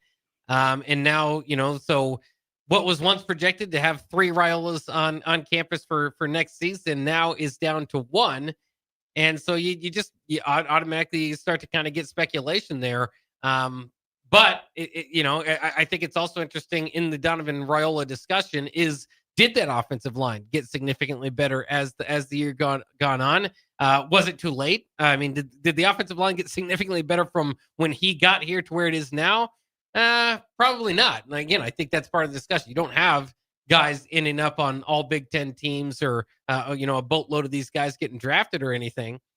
And so, but, as far as last year, that's an interesting conversation because obviously the sack numbers went down significantly. How much of those sack numbers should have been pinned on the offensive line to begin with is something that we talked about ad nauseum midway through the season. It went, those numbers went down quite a bit. So did Nebraska's passing attack, especially Nebraska's deep, down the field passing attack, which usually can, lead to some of those sacks. So I think a part of that was the adjustment with the team adjusting to the offensive line that they have, the pass protection that they had. And you don't want to have to deal with that, more often than not going into these games. If it happens once or twice a year against incredible opponents like an Ohio State or maybe an Iowa defense or something like that, okay, a lot of teams are going to run into that. There's going to be more talent on the other side of the ball here and there. But, obviously it was happening more often than not for Nebraska's offensive line this past year. And so interesting because some people would say that the offensive line did improve, and you got to give them credit for what they were able to do with Emmett Johnson. Others would would look at it and say, they're still not turning out a whole lot, as far as points go. And, so maybe going from bad to average or whatever it might be is not going to be enough. It wasn't for them. Again, they're shooting up. I think this is a hire that lets they're going for, shooting for a little bit higher up and more expectation from that offensive line. What it means for Dylan remains to be seen. And it remains to be seen what that would mean for the quarterback position altogether, because it's fascinating. If Dylan were not part of the picture, you just play that out for a second, would TJ Lateef be the guy? And a lot of people would say yes, based off the UCLA game, and then others would say maybe not based off the other games. And it's not that he's not a good quarterback with a bright future. It's just you're going into a high-pressured packed year 4, with a little bit of pressure on you as a head coach. And, of course, as we know, playing 3 playoff teams on the schedule, you might want more of a veteran quarterback that's been through it. So there's a lot of different options for Nebraska's starting quarterback next year. The most obvious ones are probably the ones on the roster now. And until we see otherwise, you might expect them to come back. But certainly a possibility that could play out, that Nebraska's starting quarterback is a name we don't know of that's not in Lincoln right now. All right, Bock, let's go move on from that part. Let's talk about the women's volleyball, Bock. They beat, who was it, K-State? Yeah, that was part of their run. They hit who first? Was it Rhode Island or? So first it was Long Island. Long Island. And then Kansas State. Yep. Kansas State. Both. Now it's Kansas. Yep, Kansas coming up next. And then after that, it's the Final Four or the Sweet 16? This is the Sweet 16. Yeah, this is Sweet 16. So the Elite 8, they'll play the winner of Louisville and Texas A&M, and those matchups will be in Lincoln. So there is the benefit there down there at the Bob Devaney Sports Center. Coming up here, the matchup against Kansas will be on Friday night, and then you kind of get into, I believe Sunday is when they decide who gets to the Final Four. So likely playing either Louisville or Texas A&M. Of course, storylines either way there. Louisville, of course, where DBK previously coached, and Texas A&M's got a certain athletic director Nebraska fans would like to be able to say you get the better of. Interesting enough, as you look at the tournament as a whole, it's been chalk. The top 4 seeds are at play for obviously Nebraska's regional, with the number 1 seed Nebraska, 2 seed Louisville, 3 seed Texas A&M, and 4 seed Kansas. Same in all the other regionals except for one exception, that being Cal Poly. Cal Poly, they don't do the full, seeding, but would equate to a 12 seed basically making the run. They beat the 5 seed BYU and then beat the 4 seed Southern California to get to the Sweet 16. Well, they take on the 1 seed Kentucky. On the other side of Kentucky's bracket is the 2 seed Arizona State and 3 seed Creighton still at play. The only way Nebraska will face Creighton would be in the national championship game. They're not on the same side of the bracket to meet up in the Final Four. On Nebraska's side, on the opposite bracket, which would be the Pittsburgh bracket, Pittsburgh, of course, the number 1 seed will take on the 4 seed Minnesota, and the 2 seed SMU will take on the 3 seed Purdue. So still plenty of Big Ten teams at play, and like I said, all chalk except for Cal Poly. All right, Bock, what about Trev Albers? Has there been any sightings of him around here in Lincoln? I'm not sure. I think the first matchups for him, first opportunity for Texas A&M to play here will be this Friday. So would not be getting in. Maybe maybe start to look Thursday and Friday, see if you can see Trev Alberts around. Maybe enjoying some of the company that he had here in Nebraska, but not all the company that he had here in Nebraska. All right, Bock, any more news that you have? Not necessarily. I did want to say something a little bit earlier. Again, if you didn't see, 1890 announced today that they are going to be kind of closing down, and I shouldn't say they're going to be closing down here in the near future as Nebraska kind of changed their, if you look at it from the initiative side, their fundraising now to in-house. So the Nebraska Athletic Fund will do that job. So a little bit of change in Nebraska football as far as that goes. And again, maybe a short-lived era for 1890, but again, thank them for doing what they were able to do while it was still needed. But now they're kind of moving on from that era. All right, Buck, we're gonna get with Kenny over in the next couple of days, and we're gonna go over this bowl game schedule, see how we're gonna get these games on. We're gonna talk about that next. We're gonna try to go over every bowl game that's gonna exist right here, even Nebraska, Utah. Yikes. Already a 14-point underdog, Bock, as I heard. Yeah. 93.7 the ticket, Bock in the black shirt. We'll be right back. Are you ready for a new opportunity? Check out Sandhills Global. Join a dynamic team where your skills are valued and your career can soar. We offer full-time positions with a 4.5-day work week, competitive pay, excellent benefits, and a positive work environment. From IT and marketing to sales and finance, we're looking for talented individuals like you. Apply today at sandhills.jobs and take the first step towards an exciting future. That's sandhills.jobs. Don't wait. Apply now. This is your year to win way more than bragging rights. At Warhorse Casino, your love of the game could earn you serious cash. The Pro Football Frenzy is free to play with cash prizes all season long, like up to $1,000 weekly, with your chance at $1 million, all while earning tier points and comp points every time you place a sports bet. Only at Warhorse Casino. Wagers may only be placed on Nebraska-based teams when played outside the state of Nebraska. Must be 21 or older to gamble. Gambling problem? Call 1-833-BET-OVER. All ticketing options for the 2026 Love Nebraska season are now available. Single match tickets start as low as $16, even cheaper if you want to bring a group. Don't miss your chance to see professional stars like Jordan Larson and Lexi Rodriguez in action this season. Purchase your preferred ticketing option today by visiting lovbneb.com/tickets.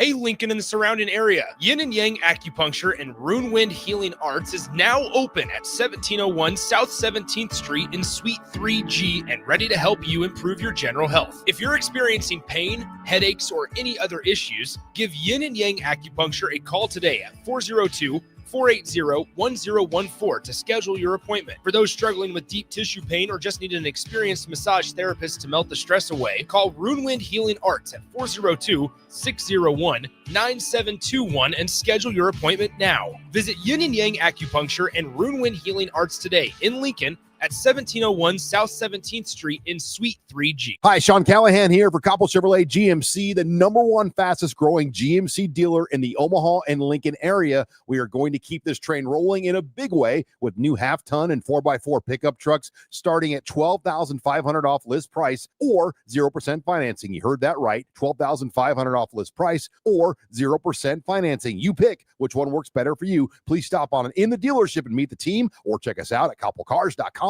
Stock number C280930. All deals with approved credit. The top-ranked Nebraska volleyball team is trying to play its way to the Final Four in Kansas City. Make your plans now to cheer on the Huskers with a VIP travel experience from Sports Trip and the Nebraska Alumni Association. Travel round trip from Lincoln in a luxury motor coach with free parking, plus an overnight stay at the beautiful Hotel Indigo in Kansas City. See details and register at HuskerAlumniTrip.com. Hurry, spots are limited. Register now at HuskerAlumniTrip.com. 93.7 The Ticket. Fox KFXL weather. Sponsored by John Henry's Plumbing, Heating, and Air Conditioning. Your Lincoln forecast for today. Morning clouds will give way to afternoon sunshine. See a light breeze and a high near 41. Tonight, partly cloudy skies and light winds below around 29. And tomorrow, we'll see mainly sunny skies, be breezy and mild. The high near 54. I'm meteorologist Kyle Clicker from 93.7 The Ticket and theticketfm.com. Select Plumbing and Utility has been serving Lincoln and the surrounding area for 14 years, and they're not slowing down. Select Plumbing and Utility handles all your plumbing needs from faucets and water heaters to full renovations, and they can even help with your heating and cooling needs. They're also Lincoln's underground experts, repairing and replacing broken underground water and sewer lines since day one. Contact Select Plumbing and Utility today at 402-560-6197, assuring excellence in every situation, opportunity, and challenge. That's 402-560-6197. Did you know that deer collisions are covered under the comprehensive portion of your car insurance? That means, like with hail damage or vandalism, since they are out of your control, they don't usually raise your insurance rates. And that's a good thing, since most deer don't carry liability insurance. At Eustace Body Shop, we fixed all kinds of animal collision damage, from cows to raccoons, bobcats, and even turkeys. We can't do much for the animal, but we can get your car back on all fours and looking like new again. The most recommended Eustace Body Shop. That's who we are. Back Nine Golf in South Lincoln is the premier indoor golf experience in the state. The weather in the winter months is cold, windy, and as unpredictable as a tee shot on the 450-yard par 4. With top-of-the-line full-swing simulators and a PGA teaching professional, Back Nine Golf is there to help you improve your game and lower your score. Back Nine Golf is open to the public with 24/7 access for members. Learn about Back Nine's variety of memberships today and see the facility for yourself at 7501 South 15th Street in Lincoln, just south of 14th and Pine Lake Road. Back Nine Golf, your premier indoor golf and events destination. Finally, a good reason to have a smart house. Just say, Alexa, play 93.7 The Ticket, and we'll magically start playing. How's it work? Nobody knows. Don't ask questions. Are you looking for an exciting new way to put your skills to work? Explore new career options in the fintech industry at Currency, a Sandhills global company. We offer full-time positions in financial sales, compliance, operations, and other fields. We also offer a 4.5-day work week, an attractive benefits package, and opportunities for advancement. Put your motivation to work and grow with us at Currency. Visit gocurrency.com/careers to learn more. You're listening to Bock and the Blackshirt on air and online at theticketfm.com.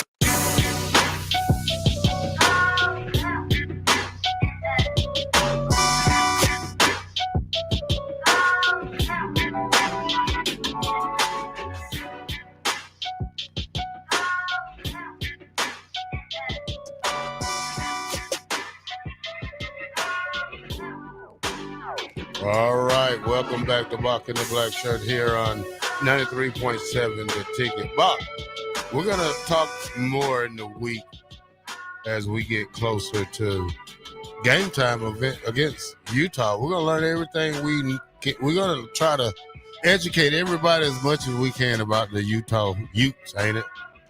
Yeah, that's the Utes. Yeah, right. So we just know they have a high-powered rushing attack.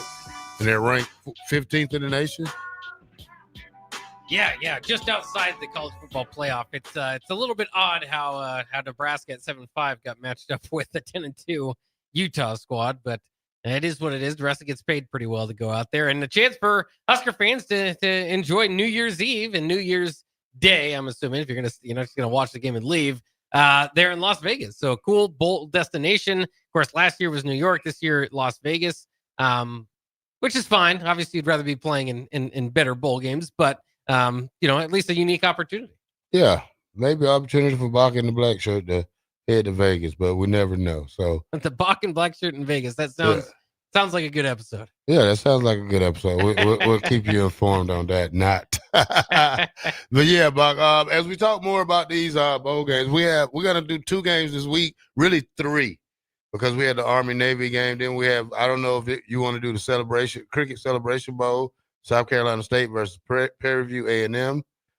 We also can do the Bucked Up LA Bowl, hosted by Gronk, Boise State versus Washington. Well, if Gronk was involved, I'd rather want to do it, but okay. Yeah, so, there's a lot of great bowl games coming up. Then we have the whole week of next week.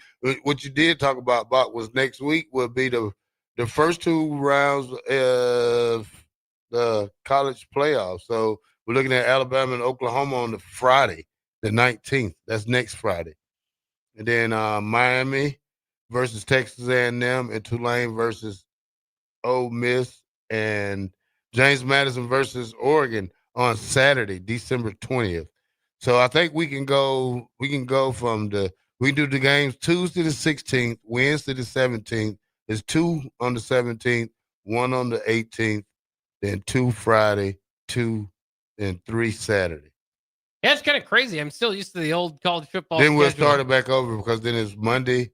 So we'll go from that Tuesday game when Kenny get here from the 16th, and we'll go to the games to the 20th that Saturday. Yeah, unless we just want to call Kenny every day and bother him for the daily picks. Yeah, sometimes he doesn't answer the phone. He just be busy. But we'll try to get everything on. Bock, what other bowl games? I mean, I see some good ones that I would like to see. Iowa versus Vandy. Yeah, that's definitely one that catches your attention there. There are a couple others that I think Michigan, are pretty good. Texas. Yeah. Arizona State, Duke. You don't like that one? I mean, Duke, obviously the ACC champion. Duke, Arizona State without their quarterback would be a little more interesting. Tennessee, Illinois, obviously one that Nebraska could have been playing in the Music City Bowl. Had they been selected, they went with Illinois. Tennessee fired the defensive coordinator today. So Penn I think that's State, interesting. Clemson. Yeah. Playing in the Pinstripe Bowl. Yeah. Good for the Pinstripe Bowl. I don't think anybody else is happy about Georgia that, Tech, BYU. Yeah, that's a pretty good one. North Texas, San Diego State. We're going to see how that go. Virginia, Missouri. LSU, Houston. Who else? Not too many. I mean, they all spread it out. I don't see really the good games, the good teams. Well, the good teams are all in the playoffs. Yeah. when you expand to 12, you don't have a whole lot left over. I mean, USC, TCU. I mean, again, there's some okay matchups, but it's not, it's not the top. Obviously, again, all the good teams are kind of in the playoffs. Seems like the bowl list is getting smaller and smaller, Bock. They used to be on 2 pages. Now it's on one whole page where you can't even tell how many teams, the good teams or whatever. I see the playoff games, but at least we got that to survive. Navy versus Cincinnati. Well, it'd help, obviously, as we talked about, if Notre Dame was playing in a game. That would be an interesting one. Their athletic director, though, is very frustrated with the ACC in general. And this is just kind of coming out over, throughout today. He told the Dan Patrick Show today he has great respect for Miami and Alabama and all the other teams. But however, he's frustrated with the ACC. In fact, he said that the ACC pushed for Miami over Notre Dame leading up into the selections. He said they have certainly done permanent damage to the relationship between the conference and Notre Dame. Of course, Notre Dame plays basically every sport outside of football in the ACC. And there's been a long interest. I mean, as we do conference realignment or kind of go back to that, I know that's going to make a lot of people get PTSD or think back to that. They don't want to go back to that. But when you do that, obviously Notre Dame's still kind of the big fish out there. A lot of people would say ACC probably had the benefit there if they were ever going to join a conference. But now, apparently Notre Dame's very upset. Part of it was on the ACC network. They kept replaying that Miami-Notre Dame game more than a dozen times Thursday and Friday heading into championship weekend, trying to get more people, I guess, to see or putting on more of a showcase that Miami should get the spot over Notre Dame. So, again, all this Notre Dame is very, very frustrated by all this. I think some people probably could have seen it coming, given the fact that they lost that head-to-head if things played out the way they did this past weekend. But Notre Dame, in reaction to that, is now having their athletic director on a national program say that there's irreversible damage with the ACC for promoting their own team and their own league. And obviously, Notre Dame's skipping out on a bowl game. So Fighting Irish, they're fighting off the field as much as they can right now. They don't want to go back on the field. Wouldn't you feel bad for the seniors, though, who don't get to go to a bowl game, period? I know they say they voted as a team, but as a senior who wants to go out in style, maybe going to a bowl game is the way you go out in style. Yeah, and of course they won their final 10 games, and I'm sure they had some pretty significant moments on senior day and looking out that way, but they didn't expect it to be. I mean, I'd be frustrated if you didn't think it was the last time that you were suiting up for the Fighting Irish, and now reverse that, and now you don't get to do it again. Yeah, I mean, I could be pretty upset about that, but I'm just so interested that Notre Dame is so frustrated by this. Again, I get it. When you're in the battles, you're in those rooms, you're fighting for your team. They're particularly frustrated that they did not get jumped by Miami until the final selection committee, the final rankings, I should say. But again, from the outside looking in on Notre Dame, I hate to tell it to you, this was always a possibility because of your resume. It's nothing else. It's your resume that caused it. And of course, Duke winning the ACC, they're not going to shut out the entire conference, especially when you lost head-to-head to the team they're putting in. All right, Bock, we got a couple more minutes left. Shedeur Sanders, man, he had a good day. Yes, he did. Yeah, 362 yards passing, 3 touchdowns. Deion showed up and minked out in his coat. It was cold up in wherever they played at. What was it, Cleveland or who they played? The Jets. Yeah, they lost to the Titans. They lost to the Titans. The Titans' second win of the season. That part's not great, but Shedeur himself played well. Yeah, I think, and they say he will be QB number 1 for the rest of the season. Yeah. So good job for him. I kind of like that. Yeah, I can live with that. And the NFL, so Sanders, with that performance, joins Joe Burrow as the only rookie quarterbacks in NFL history with at least 350 passing yards, 3 touchdown passes, and 1 rushing score in a game. So it was very much a historic game. He did throw a costly interception in the third quarter that allowed the Titans to kind of take the lead. So, again, there's going to be a little bit of ups and downs. But as far as those stats, I mean, you'll take those every day. Again, that might be the worst team in the NFL they're playing. But still, pretty good. Was this his second start? Yeah, a third, I think. Yeah, second full start. Yeah, and very much they've got another rookie out there in Harold Fannin. He was one of the best tight ends in college football last year out of Bowling Green, and he's been picking it up as of late too. I think he led all tight ends this past week. He had 8 receptions, 114 yards, and a touchdown in that. So that was a big part. And I don't know if anybody realized, I think there's some Jerry Jeudy's still on the team. I kind of forgot about Jerry Jeudy there for a while, but he was another one of the leading receivers for Shedeur. Yep, and Myles Garrett, 3 more sacks, and he would break the record.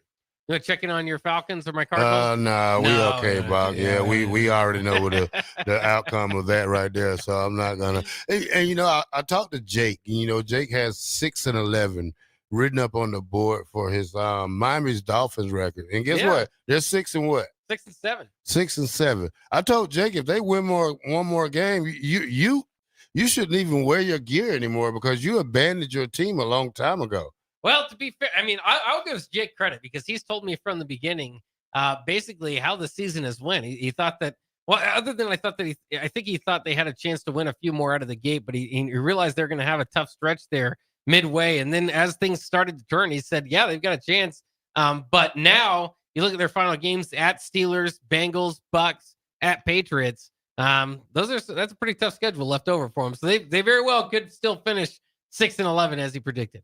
Yeah. And sorry to Austin. I know he's out. He'll be back later this week, but his Colts are falling apart. And Daniel Jones now out for the year. They've lost the last 3 and 4 of the last 5. Of course, at one time they looked like, what's their record? They're 8-5 now. Ooh. Yeah. They were at one time, 8 or 7 and 2.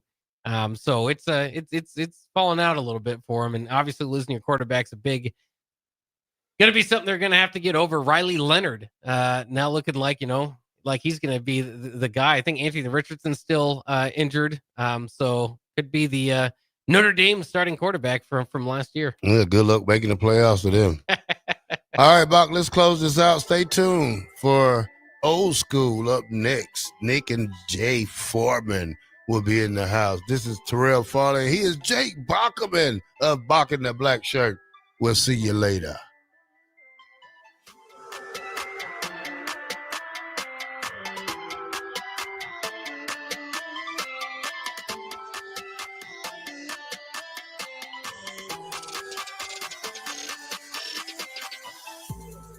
Is your furnace ready for winter? Call Bryant to perform a thorough check for comfort and peace of mind. 467-1111. Bryant Air Conditioning, Heating, Electrical, and Plumbing. Whatever it takes.